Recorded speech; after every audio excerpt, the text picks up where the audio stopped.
think I kind of always knew I wasn't going to go to college. Like, I wasn't really convinced that that was going to happen. I didn't know what I was going to do instead. But I was like, I'll do the process. And I did the process, but the whole time I was thinking, like, this doesn't feel right, you know? But I had visited Belmont on my, like, college tour. So it was cool to go back. Wasn't for me. Not my thing. I don't think it was Belmont personally. I think it was just college in general. Not my thing. I seem to have stumbled across a farmer's market. That just so happens to be today, right now. It said 4 to 7, but they look like they're still setting up, and it's 4 o'clock now. Oh wait, oh no, my watch is still on. No, they're doing well on time, actually. I'm sorry that I ever doubted them. I was walking through this park. I don't really know where I am. Some park down the street from Belmont. But I was walking through it, and I was realizing that I haven't smelled fresh cut grass in so long. And so, I guess just a couple of months. But it didn't smell like this. It smelled like southern grass. Like, it smelled like Texas grass to me.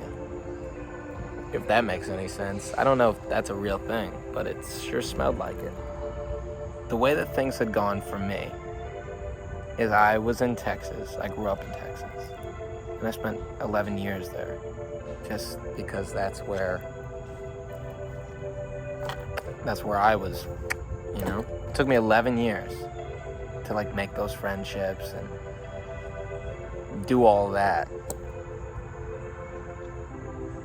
And I feel like I forfeited it when I moved to New York.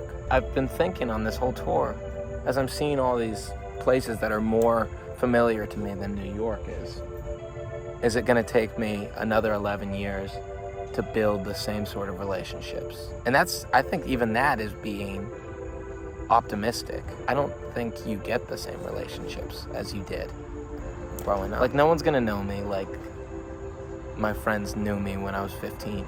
Unfortunately, they knew me when I was 15.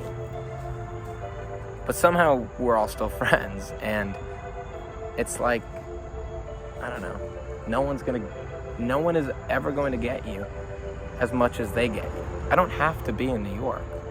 Nothing happens in New York where I'm like, well, you know, I can live anywhere. The only practical place for me to go would be to LA. Like, that's a realistic move. None of me wants to move to LA at all, like, at all. But a little bit of me does want to move back to Texas, like Austin. I would go to Austin because I know it. It's where I know. And then you can say, oh, Peter, well, that's like the safe bet, you know, like, go spread your wings and fly. I've been doing that. I did that for the last, like, 3 years. I did the unsafe bet. And I liked Austin. I like the safe bet, but I know that once I move out of New York, I'll miss it. The tricky thing is, it's impossible to make friends in New York. Everyone that I could be friends with who's also in my occupation lives in LA. So, like, let me know what you think. Let me know what you think I should do.